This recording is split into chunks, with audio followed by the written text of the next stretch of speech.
ಅವನ ಯಾರೋ ಬಸ್ಸಲ್ಲಿ 2 ಟಿಕೆಟ್ ತಗೊಂಡಂತೆ ಸರ್. ಕಂಡಕ್ಟರ್ ಕೇಳಬೇಕು, ಯಾಕೆ 2 ಟಿಕೆಟ್ ಅಂದ್ರೆ, ಸರ್ ಒಂದು ಟಿಕೆಟ್ ಕಳೆದ್ರೆ ಇನ್ನೊಂದು ಟಿಕೆಟ್ ಇರಲಿ ಅಂತ. ಸಪೋಸ್ 2 ಕಳೆದ್ರೆ ಬಸ್ ಪಾಸ್ ಆಗುತ್ತಾ ಸರ್? ಅಂದ್ರೆ ಸಿಕ್ಕಾಪಟ್ಟೆ ಕೆರಿಯರ್ ಆಪ್ಷನ್ಸ್. ಇದಿಲ್ಲ ಅಂದ್ರೆ ಇದು, ಇದಿಲ್ಲ ಅಂದ್ರೆ ಇದು, ಇದಿಲ್ಲ ಅಂದ್ರೆ ಇದು.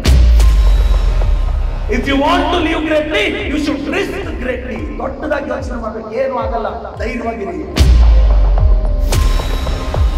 ಬಹಳಷ್ಟು ಜನ ನೋಡ್ತೀನಿ ಯಂಗ್ಸ್ಟರ್ಸ್ 99% ಕಳೆದೋಗ್ತಾ ಇದ್ದಾರೆ. ಎಲ್ಲಿ ಹೋಗ್ತಿದಾರೋ ಗೊತ್ತಿಲ್ಲ. 50K 60K ಸ್ಯಾಲರಿ ಕಳೆದೋಗ್ತಾ ಇದ್ದಾರೆ. EMI ಕಟ್ಟೋದು ಕಷ್ಟ, ಮನೆ ಕಟ್ಟೋದು ಕಷ್ಟ.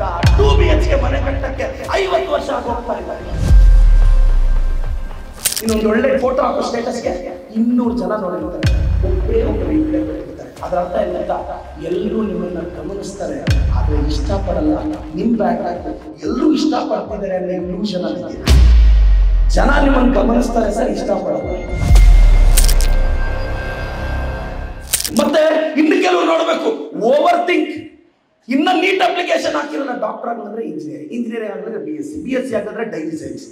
ಫಸ್ಟೇ ಅವನ ಯಾರೋ ಬಸ್ಸಲ್ಲಿ 2 ಟಿಕೆಟ್ ತಗೊಂಡಂತೆ ಸರ್. ಕಂಡಕ್ಟರ್ ಕೇಳದಂತೆ, ಯಾಕೋ 2 ಟಿಕೆಟ್ ಅಂದ್ರೆ, ಸರ್ ಒಂದು ಟಿಕೆಟ್ ಕಳೆದ್ರೆ ಇನ್ನೊಂದು ಟಿಕೆಟ್ ಇರಲಿ ಅಂತ. ಸಪೋಸ್ 2 ಕಳೆದ್ರೆ ಬಸ್ ಪಾಸ್ ಇದೆ ಗೊತ್ತಾ ಸರ್?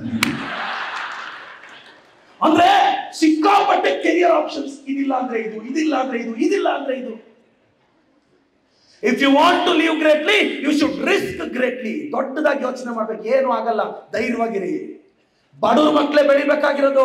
ಅಪ್ಪ ಅಮ್ಮ ಇಲ್ದಿರೋ ಆರ್ಪ್ಯಾನ್ ಹುಡುಗ ನಾನೇ ವಿಧಾನಸೌಧಕ್ಕೆ ಬಂದಿದ್ರೆ ನೀನೊಂದು ಮೆಡಿಕಲ್ ಕಾಲೇಜ್ಗೆ IIT ಹೋಗಕ್ಕಾಗಲ್ವಾ? ಫಾರ್ಮುಲಾ ಏನ್ ಸರ್? ಕಿವಿ ಮುಚ್ಕೋಬೇಕು. ನಾನು ಕಿವಿ ಮುಚ್ಕೊಂಡು ತುಂಬಾ ವರ್ಷ ಆಯ್ತು. ಇದೇ ಹಾಲಲ್ಲಿ ನೆಕ್ಸ್ಟ್ ಲೆವೆಲ್ ಹೋಗಿ ಸ್ಪೀಚ್ ಮಾಡ್ತಾನೆ ಇರ್ತೀನಿ. ಆವತ್ತು ಇದೇ ಮಾತಾಡ್ತೀನಿ. What is the secret sir? ಕಿವಿ ಮುಚ್ಕೊಳ್ಳೋದು. ಸುಮ್ಮನೆ ಇರಬೇಕು. ನೀವೇನು ಗೊತ್ತಾ, ಬಹಳಷ್ಟು ಜನ ನೋಡ್ತೀನಿ ಯಂಗ್ಸ್ಟರ್ಸ್ 99% ಕಳೆದೋಗ್ತಾ ಇದ್ದಾರೆ. ಎಲ್ಲಿ ಹೋಗ್ತಿದಾರೋ ಗೊತ್ತಿಲ್ಲ.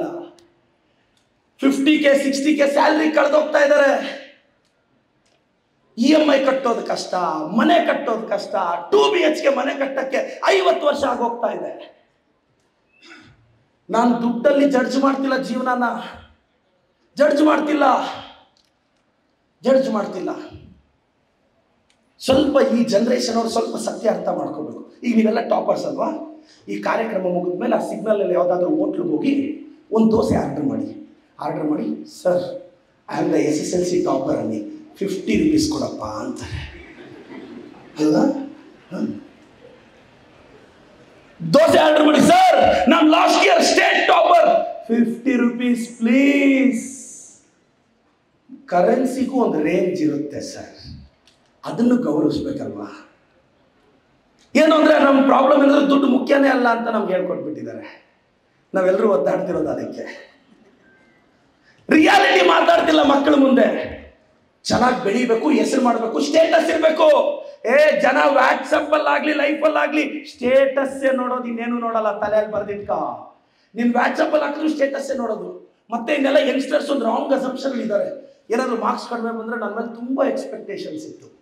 ಅದೆಲ್ಲ ಇರಲ್ಲ ಸರ್.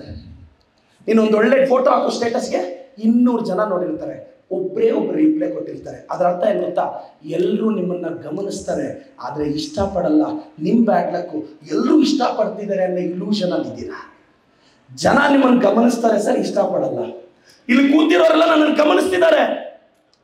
ಎಷ್ಟು ಜನ ಪಡ್ತಾರೆ ನನಗೆ ಗೊತ್ತಿಲ್ಲ. ಗಮನಿಸ್ತಾ ಇದೆ ನಿಮ್ಮನ್ನು ಸಮಾಜ. ನೀವು ಅದನ್ನು ಇಷ್ಟ ಅಂತ ಅನ್ಕೋಬೇಡಿ. Be strong enough.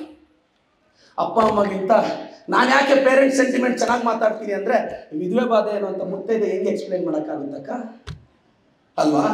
ವಿಧವೆ ಬಾಧೆ ಏನು ಅಂತ ಮುತ್ತೈದೆ ಹೇಳೋಕ್ಕಾಗುತ್ತಾ? ಸಮಾಧಾನ ಹೇಳ್ಬೋದಷ್ಟೇ. ತಂದೆ ತಾಯಿ ವ್ಯಾಲ್ಯೂ ಏನಂತ ಇಲ್ಲದೆ ಇರೋ ನನ್ನಂಥ ಹುಡುಗರು ಹೇಳಿದ್ರೆ ಈ ಸಮಾಜ ಕೇಳೋದು ಅಲ್ವಾ? ಇವತ್ತು ಎಲ್ಲ ಬ್ಯಾಂಕ್ಗಳ ಕ್ರೆಡಿಟ್ ಡೆಬಿಟ್ ಕಾರ್ಡ್ ಇದ್ದು ಮನೆಗೆ ಹೋಗಿ ಊಟ ಮಾಡಿ ಬಾ ಮಗ ಅಂತ ಕರೆಯೋಕೆ ಅಮ್ಮ ಇಲ್ಲ ಅಂದರೆ ಯಾವ ಕೋಟಿಗಳ ಆಸ್ತಿ ಕಟ್ಕೊಂಡು ಏನು ಮಾಡ್ತೀವಿ ಮಗ? ಅದಕ್ಕೆ ನಿಮ್ಮಪ್ಪ ಗಟ್ಟಿಯಾಗಿದ್ದಾಗಲೇ ಅವ್ರನ್ನ ಸ್ವಲ್ಪ ಕಡಿಮೆ ಹರ್ಟ್ ಮಾಡು, ಜಾಸ್ತಿ ಹರ್ಟ್ ಮಾಡಬೇಡ. ಏನು ಪ್ರಾಬ್ಲಮ್ ಏನು ಗೊತ್ತಾ, ಈ ಹುಡುಗರಿಗೆ 10 ರಿಂದ 20 ವರ್ಷ ನಮ್ಮಪ್ಪ ಗ್ರೇಟ್, 20 ರಿಂದ 30 ವರ್ಷ ನಮ್ಮಪ್ಪ ಸೂಪರ್, 30 ರಿಂದ 40 ವರ್ಷ ಸುಮ್ಮನೆ ರಪ್ಪ ನೀನು, 40 ರಿಂದ 50 ವರ್ಷ ಅಮ್ಮ ಹೇಳಪ್ಪ ಅಪ್ಪನಿಗೆ ಎಲ್ಲದಕ್ಕೂ ತಲೆ ಹಾಕ್ತಾನೆ.